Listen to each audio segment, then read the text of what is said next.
Okay guys, so video number 6 now, right? So before I start, I'd like to say I'm feeling kind of sick, so if I don't sound like I usually do, I apologize for that, but I'm coming down with a little something. Fingers crossed it's not Corona, and if it is, hey, you know, that's the opportunity for another video series. but yeah, so we got our bullets and everything done. Now it's time to kind of get into the meat of reloading. And I figured I'd do a quick video on, well, it's not probably going to be quick, it's probably going to be kind of a little lengthy video on my case prep. Now, to make a long story short, since we're doing 5.56/223, all of our brass is going to be range brass, okay? Meaning that I go to my local gun range, which is a public gun range, it's like 20 minutes from my house, and I go up there and I just get up all the free brass, because most people, they don't reload, they see no work in the brass. After the gun's shot, they just throw it away. So I go up there and I just pick up all the brass, and I come back here and I hoard it away like some crazy little squirrel or something. But this is like my little brass tower. I probably have more 223 brass from range pickup than I'll ever really shoot in a year. So like this whole bag right here, probably like, that's easily 200 something cases, and that's completely range brass. So basically the process is I go to the range, pick up all the brass I want, I come back, and currently I've been wet tumbling just to, when I first get it, to get all the crud and stuff off so it doesn't start to, I forgot the word, tarnish, get that green stuff on it. So I'll go ahead and just wet tumble it, and all I use for a wet tumble for wet tumbling is I have one of those Harbor Freight little dual rock tumblers. I'll probably show a video of it up like around, probably up like there, showing it working. And I just put them in there. Usually I go ahead and separate them out by caliber or whatever when I have the time, and I'll just put like, do like a 100 round batch of like 223 or 30-06 or 308 or 30 caliber or 220, you know, 22 caliber, 65 caliber, yada yada yada. I just go get all that done, and I throw it in. I have a little food dehydrator. Again, I'll probably show a video of it right over here. Once I shake all the water off, throw it in that food dehydrator to get all the water off. I've tried to do the oven method where you put them on like a cookie sheet and like throw them in the oven like on a real low temp. That's never really worked out real well for me. So, food dehydrator works pretty good. I just kind of forget about it overnight. Yeah, it's pretty good. But that's before I got my decapper. Now I have a Universal Decapping Die. So, what I'm going to start doing now is when I first get the brass, I'm going to go ahead and decap everything, then tumble it so I get my primer pockets and everything clean. But yeah, like you see right here, this is kind of like all my cleaned up brass. And again, I'll take it and put it in a baggie. Just mixed brass. I'll put it in that baggie, or if I don't have time, I'll put it up here in my dirty brass, and down here in my dirty brass, and I'll still keep it in that bag. But usually I'll separate everything into whatever it is. And when I do that, I'll just come home. You know, I usually have about 3 or 4 hours before I go to sleep because I work night shift. I'll just come in here, my little reload room, for about, I don't know, maybe an hour or two. And I'll just sit in here, listen to an audiobook, and I'll just sort my brass out. So, I'm going to show you how I sort my brass real quick. Okay, so this isn't my reloading bench. This is kind of like my little prep bench. Y'all have seen it. So a lot of people are probably going to wonder, hey, why are we sorting this brass? Isn't all, you know, 223 or all 5.56 brass the same? And the answer is no. Basically, different manufacturers will have different tolerances for the brass. So you can have different brass that has different case capacity. Johnny's Reloading Bench did a good video on this. I think he did like Starline, Lake City, and some other ones. But basically, due to variances in the brass, when you develop a load, you really just want to use one type of brass. So, because if you use mixed case brass and you're trying to be real accurate, those different variances could equate into like your neck tension being kind of funny, or your you're not having enough, your powder being higher in some brass, in some cases than others, and it's just a lot of stuff. So, it's really good when you're trying to do get accurate loads, or at least do the load development, that you sort your brass. And after that, if you just want to make plinking ammo, it's, you know, it's all right to just screw around and just use random brass. A lot of the guys who are doing like the 5-gun shooting, 3-gun, or they're just making plinking ammo, and they're just shooting cans at like 20 yards or whatever with their kids, then yeah, they just use whatever, just make sure it's, you know, okay. But when we sort our brass, that's why we're doing it. It also gives us a good opportunity to, like, you know, look at it, make sure, you know, it's not like the cases aren't cracked, or, you know, it's just not safe to use. So, the way I do it is, let me adjust my chair here. There we go. Is, again, I come in, usually I just come in off of work, and I just come in here while the stove's heating up or something. And, of course, my collie has to lose her mind. But yeah, I'll just come in here, get one of these bags of brass, and I'll get some styrofoam cups. You see, I got some cups here. I've done paper plates. I've done like bowls before. But with the 223, since it doesn't take a block of space, I'll just use these styrofoam cups. And I'll just take a handful of this brass, and I will try and see what we got the most, you know, the general, I forgot the word, the general makeup of what we have here. So, like for here, we have some Winchester, we have Wolf, we have some Lake City, and ADI. So what I'll do here, just to make stuff easy, is I'll take a Sharpie. I'll take these cups here, and I'll just label each one of these cups a different one. So this one, we're going to label, actually I already labeled 2 of them here. Yeah, okay, so this one's LC for Lake City. This one's, you know, Wolf. Of course, for Wolf. We're going to do, what's the other one? What was the other one we said? Winchester, so I'm going to put W-I-N. Win for Winchester. And I think ADI, whatever it was. Yeah, ADI for our other one.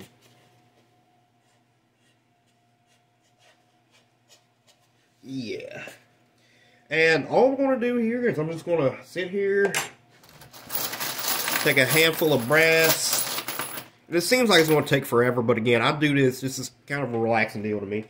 I'll just take a handful of brass, I'll just look, and I'll just, you know, that's a Winchester, that's a RP, ADI, Lake City, ADI, and I'll just go through until I get the, till I get a general amount of whatever I want, or my time is up, you know, if that little hour I have, or, you know, whatever, or I just get bored, I'll just do this, and then once I get everything, you know, kind of organized, I'll just get some of these, zipper baggies right here, and I'll just, pour in whatever, and I'll just label what it is, and what day I sorted it, and, you know, I'll just do it like that. I'm not going to just sit here all night and just, you know, sort through brass. I've done it before, and I personally don't like doing that, so this is how we do it. Got some PPU there, more Lake City. So we're generally, for this load, I'm going to want to, I'm using Lake City. I've had good luck with Lake City. Most of my loads for this rifle use Lake City. So that's what I'm trying to get. So we're going to need probably about 30, 45, maybe 50 of them. So I'm going to sit here. I got my little phone on the stand. Probably going to listen to an audiobook real quick. And, yeah. I'll get back with y'all when we got all this sorted out. Alright, guys. So we went through here. And, of course, the most we got was Lake City. I swear, anytime I do a 223 sort, I get more Lake City than almost anything. But one thing about Lake City is depending on who's shooting, you can have this brass. You can have multiple different years of brass. Sometimes people come and they'll just shoot 1 year's lot. It'll be, you know, like one spam can worth of Lake City, and it's all of that year. But then you have some people who come in, they shoot Lake City 5.56. They've gotten from their buddy, their mom, their mom's dog, their aunt's cousins, buddy, friend, whatever. But the deal is, we got a mixed lot of brass here. I was looking through here, and there's brass. For you guys who don't know, because I'm pretty sure my UK friends don't know much about this. Let me see if I can get it to zoom in here. Lake City brass is stamped with the LC for Lake City, but it's also a number. And from my understanding, that number is the year it was made. So you could have like a Lake City. You can see there's a bunch of different ones here. Like right here, we have a Lake City 2013. We have a, what's that? That's another Lake City 13. We have a, I think that's a, was that 18? I think the oldest I saw in here was like a Lake City like 90 something. But yeah, that's, from my understanding, that's what it is. So we got 100 of them here. And we only really need 30. So I'm going to go through here and see if I can get 30 of the same year or within like the same decade. Because I don't know if, because I'm pretty sure that during the whole whatever of Lake City, that this brass has gone through a different process of being made. And so I'm just going to try and get the same, preferably in the same decade. So yeah. And for those curious of what I'm using to hold these, this is, I get these out the trash at the range all the time. These are basically the little plastic cartridge holders for pistols. I think this is like a 9mm right here. But people, they'll shoot like 2 or 3 things a pistol and they'll just throw these away. And I can usually just reach in the garbage can like a raccoon and get a couple of them. So I have a whole little box of these and they're really great for sorting out ammo.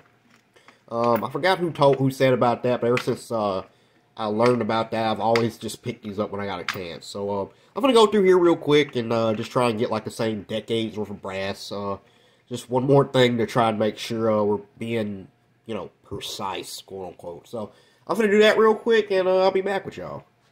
Okay guys, so we went and got everything sorted out here.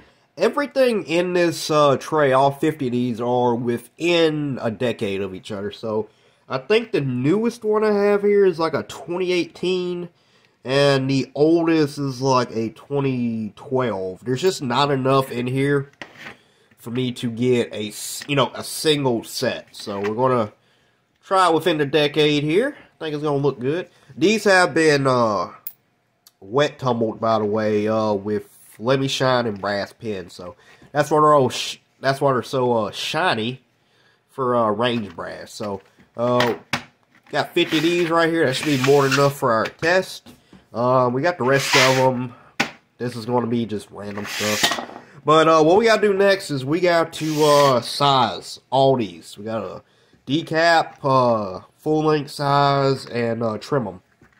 So for you guys who don't really know about why we're going to full length size, because I had a lot of people say, hey man, there's no reason you really need to, mainly my UK buddies who don't mess with semi-autos, and they're like, hey man, you could just neck size, right? Why are you full length sizing? Because I was talking about the shoulder bump gauge I just got on one of the sites I'm on, and they were like, dude, just neck size, you won't have to worry about that. But with AR-15s and other semi-autos, you have to full-length size. As far as I know, as everything I've been told, everything I read, you have to full-length size your brass for it to run in a semi-auto rifle. So, what we're going to do, I'm just going to be using my Lee. We're going to full-length size it. We're going to be setting our shoulder back. And what that means is, here's a piece of brass right here. Let me get my little tweezer. What that means is, when this is shot, this this case does what's called fire forming. And it basically pushes all this brass and gets snug with the chamber, right? So your shoulder right here pushes up some and it gets, you know, all snug and everything to the chamber. The problem is with a semi-auto, even bolt actions, but mainly semi-autos, lots of explanations, but long story short, you have to, you know, size all this back down to a set size so it could, you know, properly run in that gun. You cannot just neck size. When you neck size, you're not touching anything else. Okay, you're not touching anything else. You're just touching the neck, and maybe the shoulder. So I don't neck size, I full length size everything. And just go off on a little rant here. I've been looking at a lot of stuff about precision reloading, and a lot of the dudes who shoot F-class, like Eric Cortina and everything, the guys who are shooting like 2-inch groups at 600 yards, they all full length size. I'm actually going to put a link to his video. He's at the national F classes or whatever, and he's going through. He acts like 30 different guys, and these guys they win competitions. They set records. Again, these guys are shooting like this, putting like 10 rounds in holes like that at 600 yards, and every one of them say they full length resize their brass. So if they're doing it, maybe it's a good idea for us to do it. I'm starting to think that the neck sizing thing is like one of those things that, you know, you do it. Everybody says you're supposed to do it because my dad's uncle, cousin did it, and I don't know.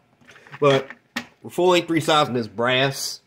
And actually, let me show you what happens. Let me get my upper right here. So this is my upper. Y'all have seen it before. This is my Daytona Tactical 5.56 upper, 16-inch barrel. Basically a mil spec AR upper, right? Now, flip her around here, and I'm working around the camera, so hopefully I can show y'all this pretty decent. I'm going to take my bolt carrier group out here.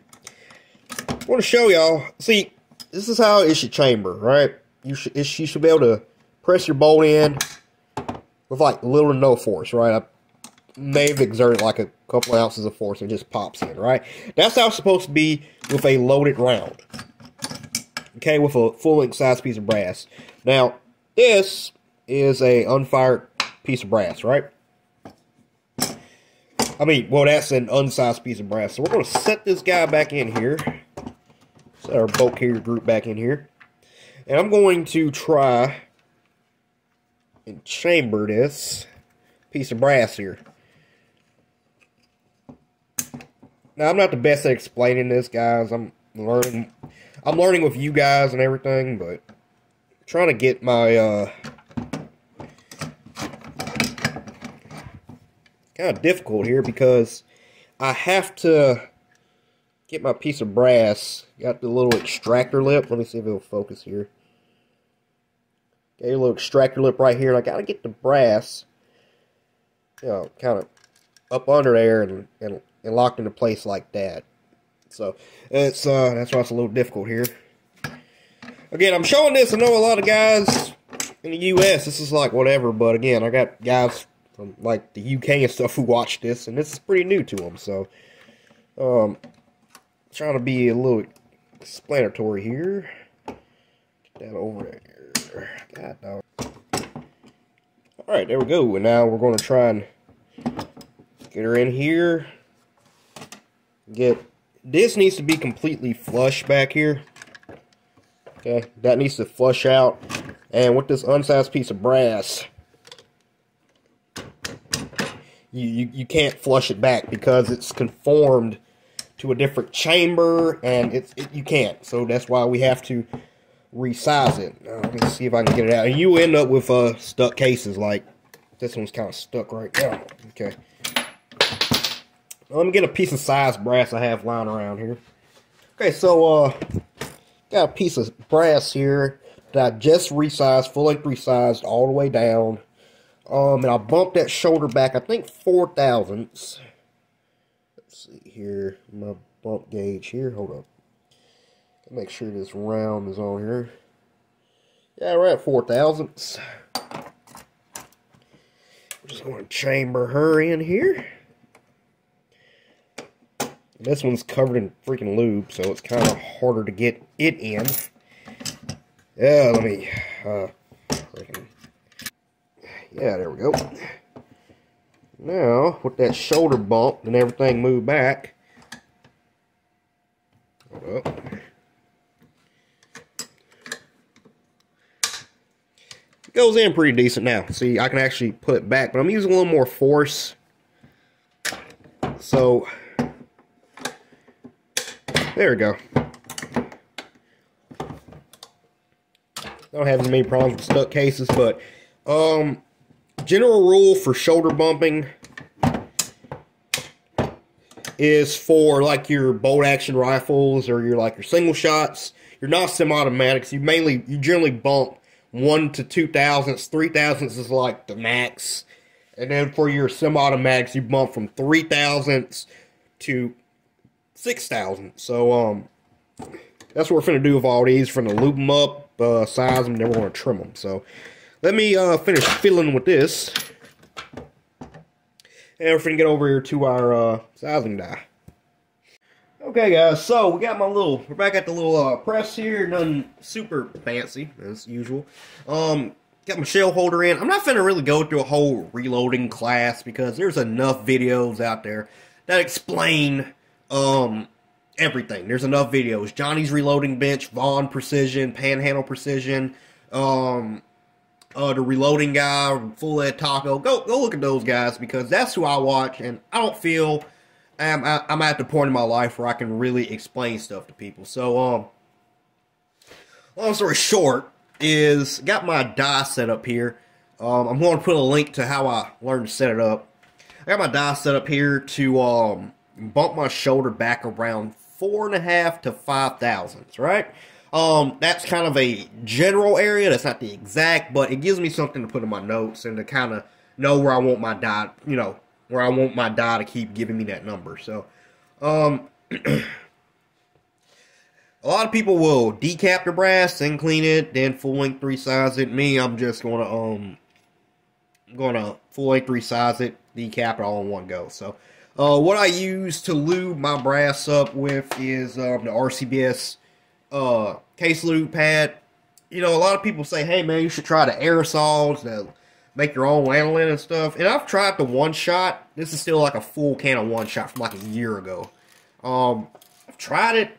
Maybe it's just because back when I was using it, my brass cleaning game was pretty crap. So, but I moved to this case prep pad, and I've never looked back since. So, I got my calipers here set up with my these are Origin cal or eye gauging calipers right here. Pretty sure I've seen Johnny's reloading bench use them, but Elster's reloading rifles and reloading recommended those. These are really good reloaders, so that's why I got them.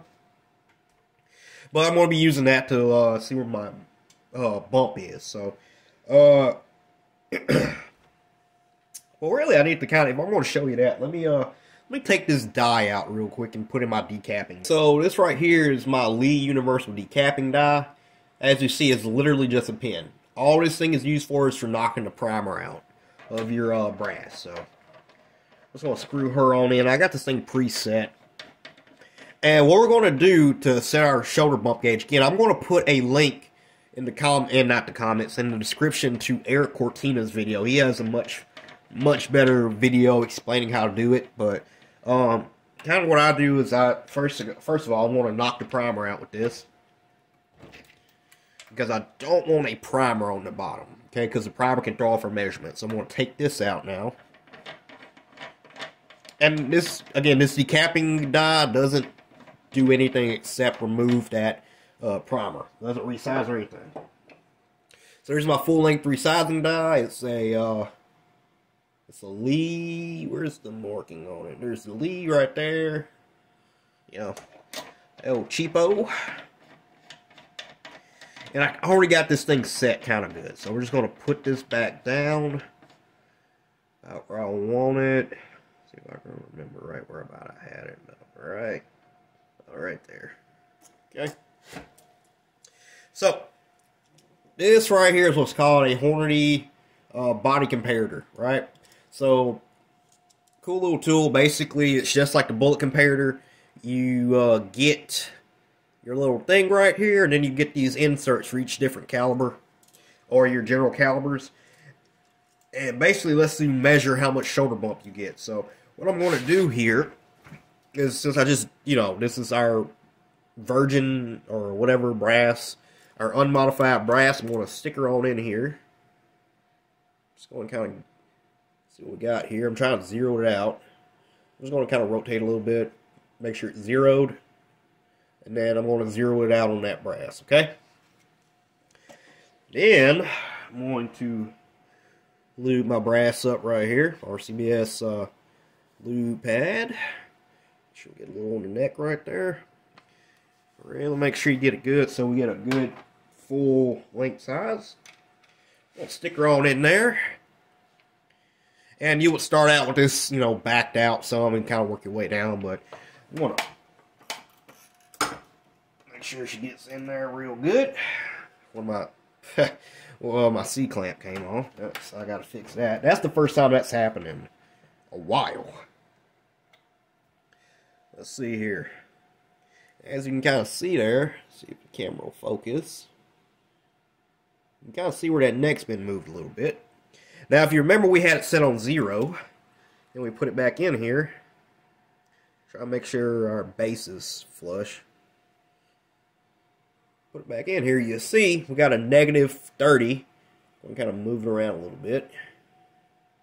35. So, about a -3. So, that means we bumped that shoulder back around 3 thousandths, you know, shoulder bump.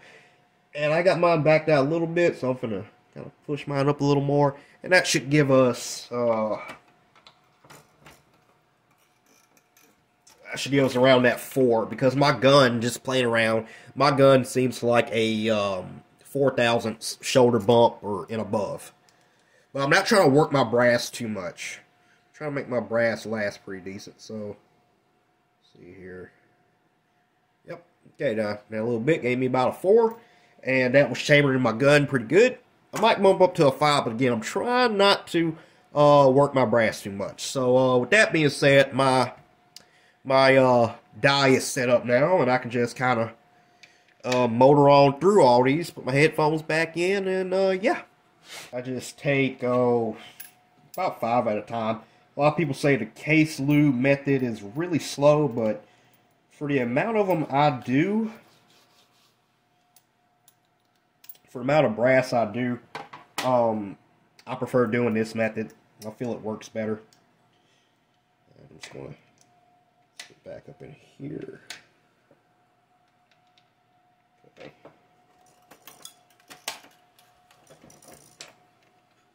Okay. Let's see what we get here.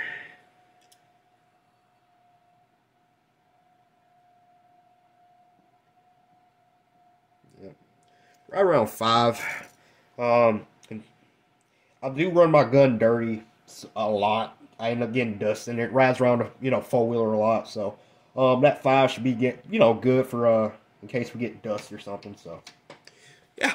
So I'm going to put my done ones here, and these are the other ones.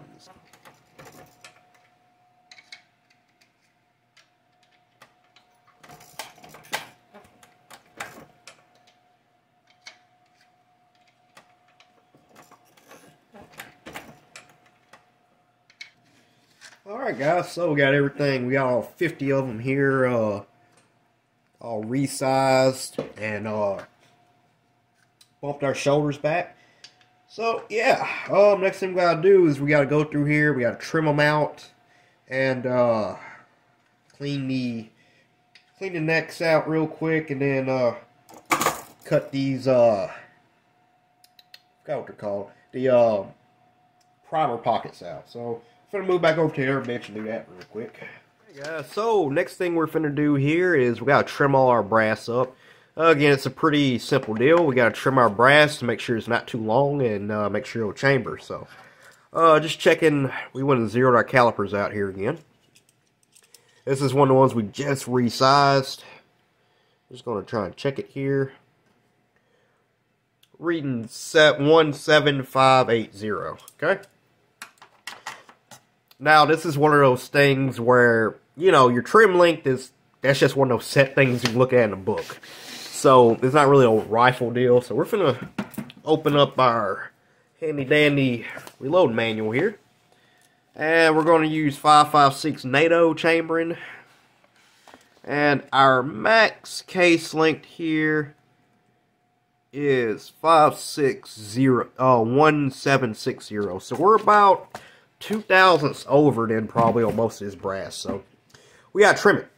Now, the way we're going to trim it, I know a lot of people use like the little hand thing where they, like a little crank. I had one, could never really fully master it. Then again, when I started reloading, I was like 16, and yeah, I wasn't very bright. Still not.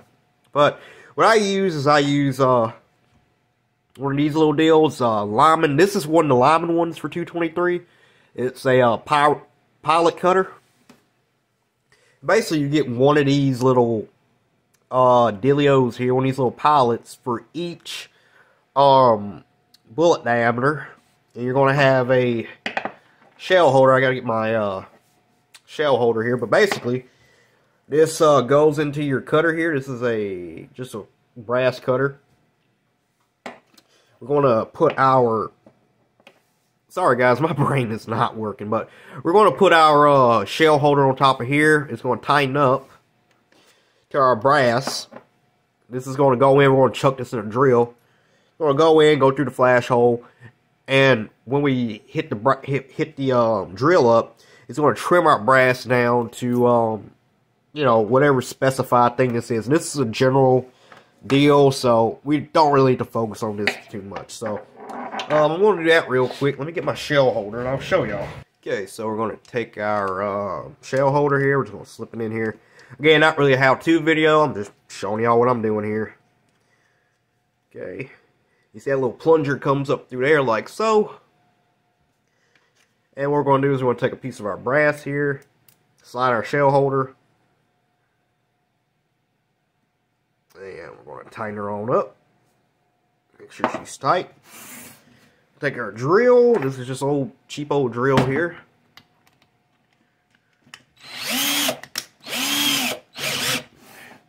Got our bit here, and then we just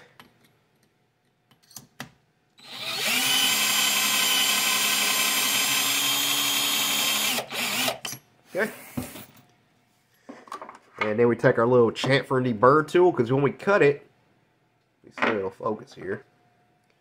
See if we can get this to focus. Yeah, when we cut it, we left this little edge right here. So we take this little tool, and we're just going to get this in frame here. Give it a few little turns, and that's going to knock that outside edge off. And then we're going to put the inside on there, and it's going to knock the little inside edge off. So, not the hardest thing in the world. Again, I figure whoever's watching this is a reloader. They know how this stuff works. So, yeah. I don't do that process just like that. I usually trim everything and go back through and chamfer and deburr everything. And I'll go back through. I got a little bore brush right here I started doing. This is a little 22 diameter bore brush. I'll chuck this in my drill. And I'll just go through and just try and clean the necks out a little bit. So, I'm going to get that done real quick. I have to show you guys. Let's see what it's trimmed it to here.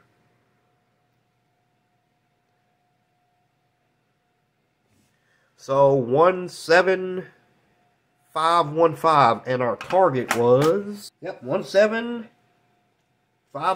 So, we're a little bit over, but that should be good. Okay, so we got our brass, you know, basically prepped for the most part here.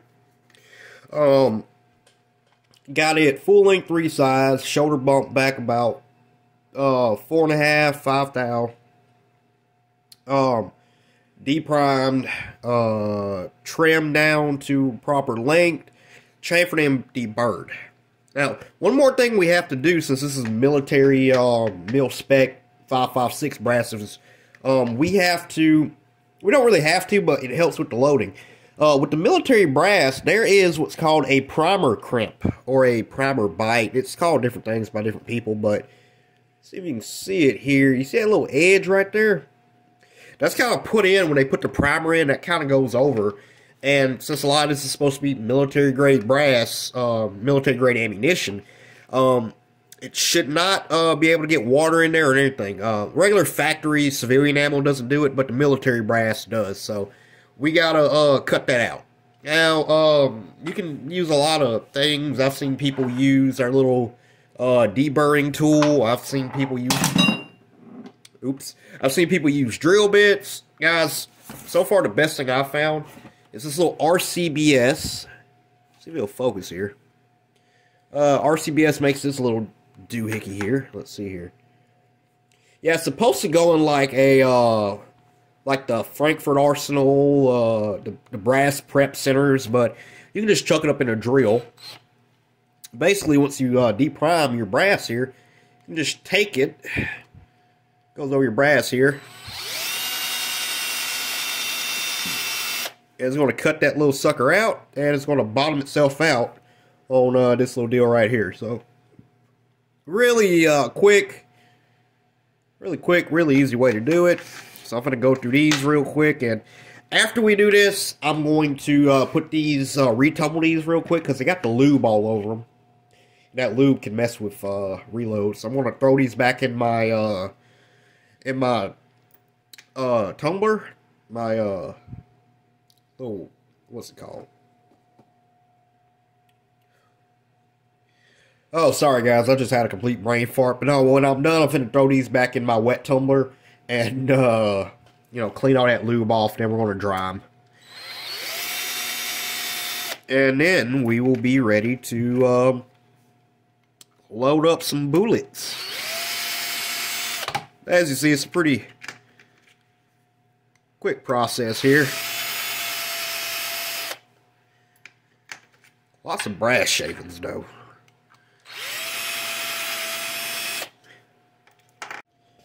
Okie dokie, so we went and got those primer pockets all nice and cleaned up. As far as cutting that military crimp out, we got those ready. Long story short, our brass is almost 100% prepped except for the primer. So, last thing we're going to do right now is we're going to wet tumble it again. What I use to wet tumble my brass is, this is like the cheapest option. This is a Harbor Freight dual rock tumbler. It comes with two of these little dealios right here. These are like rubber containers. And you can make a bigger one out of PVC, but for the amount I do, this works pretty good. And I got some stainless steel pins in there. And the only reason I'm putting the pins in is to clean out that little bit of gunk in the primer pocket. Because we're already tumbling them, you might as well try and kill two birds with one stone. So, all I'm going to do is I'm going to put like half in one, half in another one. Because if you put just one of these on the dual tumbler, it kind of screws it up. Like, you'll start trying to bounce and stuff. So, just going to put about half of them in each of them. And again, when I'm doing a big bunch of these, I'm usually doing more than this. So, it, you know, I would say it's pretty time consuming for the amount I'm doing here, but again, we're trying to get good accuracy. So, I'm going to dump the rest in there. And all I'm going to use is a dab of this Dawn dishwashing liquid. Just a little dab of it. Bubbles. A little dab of it there. And some hot water from the old electric kettle here.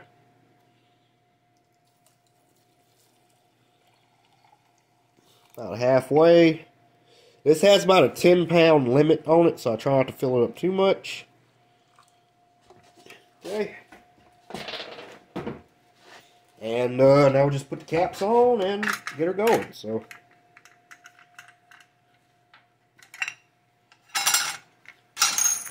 it's kind of a funky little rubber seal. We kind of have to press fit in there.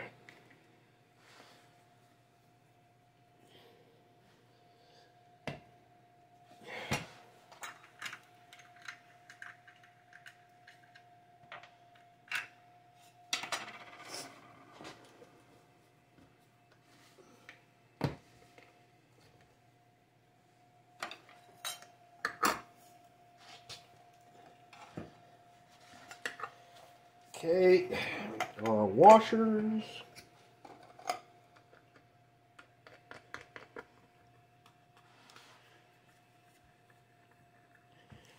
And roll them down here and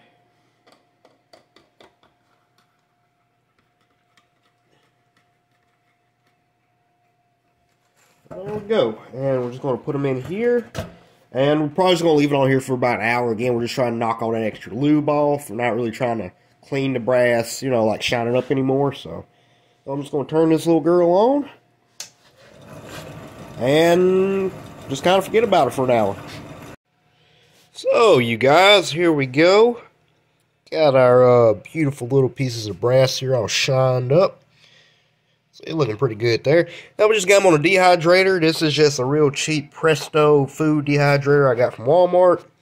And we're just going to put them on here. Again, they've been full-length resized, trimmed down, you know, all the good. And we're just going to put it in this girl and just let her go all night. I generally don't really go to bed till about 3 o'clock in the morning, and by the time I wake up around about 6 or 8 to let my dogs out, the brass is usually nice and dry. So, just going to turn this girl on and, yeah, just let it go to work. Alright, guys, so it is, what is it, like 12 o'clock the next day? Yeah, he's been in here probably about 10 hours now. I'm just going to unplug him real quick. I can get to the... Okay. Yeah, the thing I like about the dehydrator, I can just leave these in here, and this thing does not get hot enough to start annealing the brass like a stove will. So, again, these been here about, 10 hours, as you see. Nice, shiny, clean brass. We got 50 pieces here. Our primer pockets are, some of them are still a little dingy. Some of them look better than others. But, yeah, that's our brass prep. Yeah, so, next video, we're going to be finding our COL, and we're probably going to be loading up some rounds. So, not too much longer till we start shooting, guys. So, y'all keep on keeping on with the channel here, and let me know what y'all think.